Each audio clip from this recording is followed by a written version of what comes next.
साथ जुगनू के भटकने की जरूरत क्या है, अपनी परछाइयां बदलने की जरूरत क्या है, और चांदनी जिनको झुककर सलाम करती हो उनको फिर इतना संवरने की जरूरत क्या है। स्वागत। देखिए इन्हें कितनी दिक्कत हो गई है, मोहब्बत की बात उनसे की तो ये बीच में अपना बोलने लगे। गलती इसमें इनकी बिल्कुल भी नहीं है। ये जिस तरह से प्रेम मोहब्बत की बात कर रहे थे, यकीन मानिएगा मैं केवल इतना कहना चाहती हूँ सबका आदेश लेकर के, और आदरणीय गोपीनाथ मिश्रा जी जिनको आज का सम्मान मिला है, उनसे इजाजत चाहूंगी कि आप अगर मुझे इजाजत दें तो मैं केवल 4 पंक्तियों में आदरणीय योगराज जी का सम्मान करूँ। हालांकि मैं जो पंक्तियां पढ़ना चाह रही हूँ, मैं मुझे उम्मीद नहीं है उसके बाद गोपीनाथ जी मुझे आशीर्वाद देंगे या मेरे कान खींचेंगे, लेकिन जो भी है बच्ची समझ के माफ कर दीजिएगा। मैं थोड़ा सा रस परिवर्तन करने के लिए, माहौल बनाने के लिए ये बात करना चाहती हूँ, और 4 पंक्तियों में युगराज जी का सम्मान करना चाहती हूँ कि कब्र में पैर लट के प्यार की रिक्वेस्ट करते हैं। पहली पंक्ति, कब्र में पैर लटके प्यार की रिक्वेस्ट करते हैं, इश्क के नाम पर बुढ़े बड़ा इन्वेस्ट करते हैं। और चौथी पंक्ति में पूरा सदन मुझे स्वीकृति दे देगा कि आप सच में थके नहीं हैं, पूरे जोश के साथ मुझे सुनेंगे कि कब्र में पैर लटके प्यार की रिक्वेस्ट करते हैं, इश्क के नाम पर बुढ़े बड़ा इन्वेस्ट करते हैं। इसी आदत के ही चलते हैं टूटे दांत सब इनके, इसी आदत के ही चलते हैं टूटे दांत सब इनके, बुढ़ापे में हसीनाओं का टाइम वेस्ट करते हैं। इन्होंने दांत भी देख लिए। कौन कहता है कि बूढ़ों को प्यार का हक नहीं होता, कौन कहता है कि बूढ़ों का दिल धक धक नहीं होता। बड़े रंगीन होते हैं ये बूढ़े, पर किस्मत इनकी अच्छी कि बूढ़ों पर किसी को शक नहीं होता। बहुत सही बात कह रहे हैं दद्दू। देखिए मेरी कोई गलती नहीं है, मुझे छेड़ है तो मैं इनका उत्तराखंड से आती हूँ, बिना उत्तर दिए तो मैं जाऊंगी नहीं। आप लोग की इजाजत हो तो मैं 2 पंक्तियों में और इनका सम्मान करना चाहती हूँ। ये हालांकि इस उम्र में आकर के जिस तरह की आह और चाह रख रहे हैं, ये ऐसे बुजुर्ग हैं जिन्हें लड्डू भी खाना होता है तो मिक्सी में पीस करके खा लेते हैं। और जिस उम्र में इन्हें राम राम करनी चाहिए उस वक्त ये आसाराम बन रहे हैं। इसलिए मैं केवल तुम्हारी करुणा और क्रीड़ा का जवाब नहीं है, मरम वहां लगाती हो जहां घाव नहीं है। कि मैंने तो इस धरती को प्रणाम कर लिया। एक प्रतिनिधि गीत, एक पैरोडी के माध्यम से मैं 4 पंक्तियां इनको सौंप के मैं अपने काव्य पाठ को प्रारंभ करना चाहती हूँ। लेकिन उससे पहले कि मैं आपका सम्मान करूं, मैं उनका सम्मान करना चाहती जो मुझे प्रारंभ में सम्मान देके गए थे। स्वागत। मैं शांतिलाल जी की बात कर रही थी। ये इतने अच्छे इंसान है, आप देखिए इन्हें कुछ देर के लिए। बहुत अच्छे इंसान है, बहुत काव्य प्रेमी इंसान है। जितना सम्मान, आदरणीय सुनिएगा, जितना सम्मान इन्होंने मुझे दिया, जितनी मोहब्बत सबको दी, मुझे भी इनसे मोहब्बत हो गई है। मैं केवल 4 पंक्ति, ये जिस तरह से अपना सर पकड़ रहे हैं मुझे ऐसा लग रहा है कहीं भाभी जी भी यहीं आई हुई हैं। अच्छा नहीं, फिर तो आप डरिए मत, मैं आपके साथ हूँ और पूरा मंच आपके साथ है। सुनिएगा, मैं केवल 4 पंक्तियों में अपनी मोहब्बत की परिभाषा दे करके उनका सम्मान कराना चाहती हूँ कि ना दुआ से मिलती है ना दवा से मिलती है।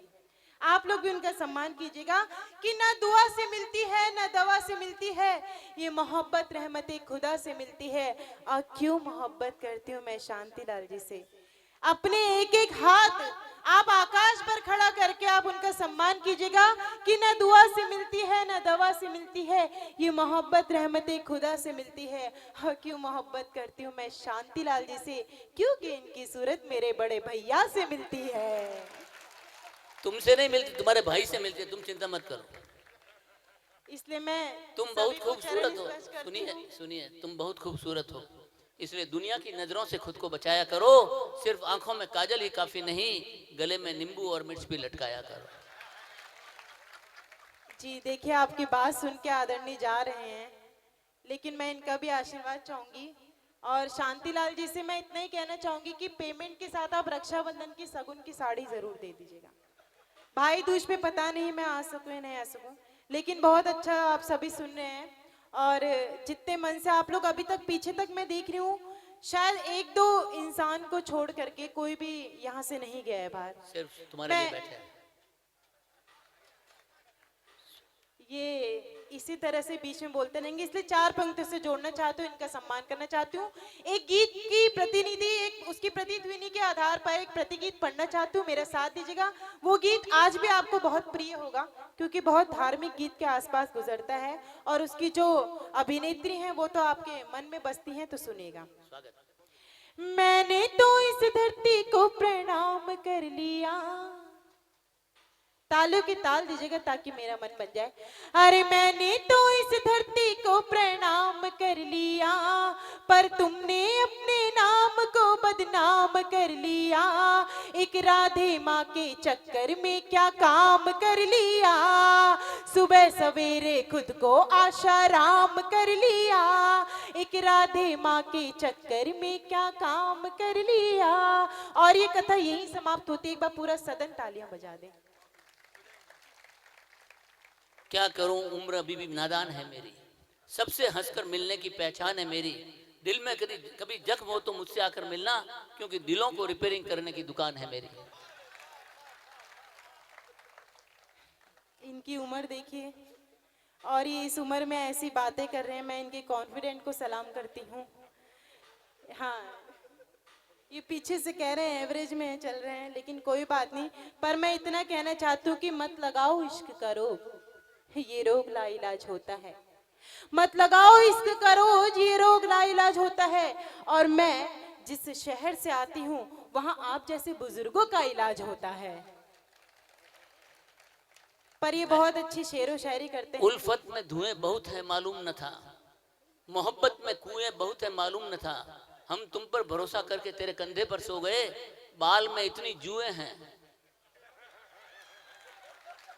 मालूम न था।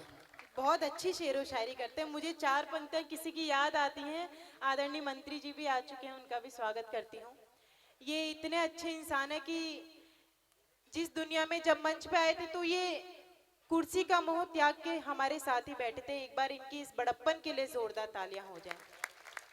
जिस दौर में लोग कुर्सी के पीछे भागते हैं, वहां ये हम कवियों के साथ बैठना पसंद कर रहे थे। और यकीन मानिए, जो भी नेता कहते हैं कि कवियों को एक आईना माना जाता है, जो नेता आईने के सामने बैठने की हिम्मत करता है, समझ लीजिए उसका चरित्र, उसका पूरा जीवन एकदम साफ पाक है। तालियां। उनका सम्मान करती हूँ और बहुत अच्छी शेरो शायरी कर रहे थे। मैं बीच बीच में फिर से हास्य का माहौल बनाऊंगी और आपका सम्मान करती रहूंगी, क्योंकि आप सम्मान के लायक भी हैं। अच्छा। और गलती इसमें इनकी बिल्कुल भी नहीं है। घर पे आंटी जी तो इजाजत देती नहीं है बोलने की, वो डंडा लेके बैठी रहती हैं, इसीलिए मंच पे आके अपनी भड़ास पूरी निकालेंगे ये, और बीच में ऐसे ही बोलते रहेंगे। और ये इतने अच्छे इंसान है कि जब इनकी बीवी कह देती है कि मैं मायके से 1 महीने बाद आऊंगी, यकीन मानिएगा इन्हें करेले की सब्जी भी पनीर की सब्जी जितनी स्वादिष्ट लगती है। और हद तो तब हो गई थी जब कुछ दिनों पहले इनके होठ जले हुए दिखे थे, तो आदरणीय अर्जुन सिसोदिया जी ने पूछा कि क्या हुआ आपके, ये अभी भी पूछ रहे थे कि उस दिन आपके होठ क्यों जले हुए थे। और यकीन मानिएगा इन्होंने जवाब दिया कि मेरी बीवी मायके जा रही थी तो मैंने खुशी में इंजन को ही चूम लिया था। इतने रंगीन मिजाज के हैं। तुम अगर सफेद साड़ी में होती और लाल बिंदी लगाती तो एम्बुलेंस नजर आती। फर्क सिर्फ इतना होता कि वो घायलों को ले जाती और तुम घायल कर जाती। मैं, आप लोग इजाजत दे तो मैं कविता पढ़ूं या फिर से इनको कुछ। यहाँ जवाब की बात चल रही है। ये बहुत अच्छी शेरो शायरी कर रहे हैं। पर मैं इतना कहना चाहती हूँ कि नोट सभी असली नहीं होते, कुछ जाली होते हैं। नोट सभी असली नहीं होते, कुछ जाली होते हैं।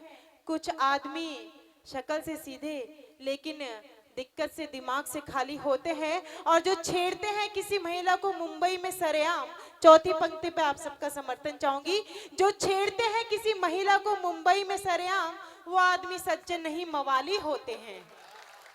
अरे यदि यही वफा का सिलसिला है तो कोई बात नहीं, यदि यही वफा का सिलसिला है तो कोई बात नहीं।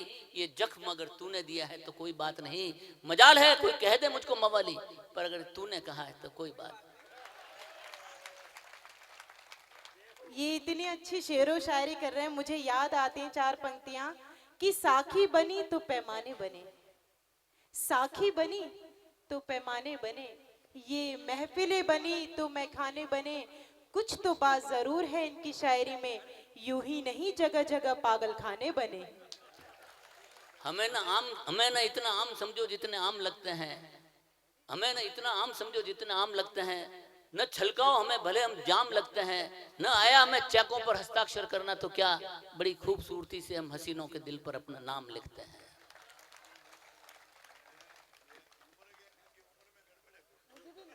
मुझे भी थोड़ा सा, मैं कंफ्यूज हो रही हूँ कि ये खाते क्या हैं और पीते का तो मैं बोल नहीं सकती। नहीं घर नहीं, जाते बेटा जब हैं। देखने बेटे को बाप देखने बेटे को बाप, लड़की का बाप देखने जाता है तो कहता है कि खाते पीते घर का लड़का होना चाहिए और खाता पीता नहीं होना चाहिए। लेकिन ये दोनों काम करते हैं, इसलिए ऐसे ही बीच बीच में बोलते रहते हैं। पर मैं इनसे ज्यादा कुछ बोल नहीं सकती हूँ क्योंकि उम्र में काफी बड़े हैं और मुझे बचपन से, मैं ब्राह्मण कुल की कन्या हूँ, तो मुझे यही सिखाया गया है कि बड़े बुजुर्गों का पलट के जवाब नहीं देना चाहिए। कभी से तो जवाब दे रही है। और ये इनका अपना इलाका है, इसलिए मैं वैसे ही कुछ नहीं कह सकती हूँ। नहीं नहीं, क्योंकि ऐसी बात नहीं, हम तो सब ये लोग खाली कहते अपने, हैं कि अगर हम न होते तो तुम्हें गजल कौन कहता, और तुम्हारे चेहरे को कमल कौन कहता। ये तो मोहब्बत का करिश्मा है जालिम, वरना पत्थर को ताजमहल कौन कहता। समय दिलों में अजीब सी आह रखते हैं, कि दिलों में अजीब सी आह रखते हैं, ये बुजुर्ग ही हैं जो मुमताज की चाह रखते हैं। और इस बात को मैं यही अब, जो दिल को जगह दे वो आवाज नहीं मिलती, पर पास तो है लेकिन परवाज नहीं मिलती। मजबूर हूँ दुनिया से मंजूर नहीं उसको, मैं ताज तो बनवाता मुमताज नहीं मिलती। आदरणीय दादाजी, बस मेरी इसी शब्द पे ये बात खत्म हो जाती है।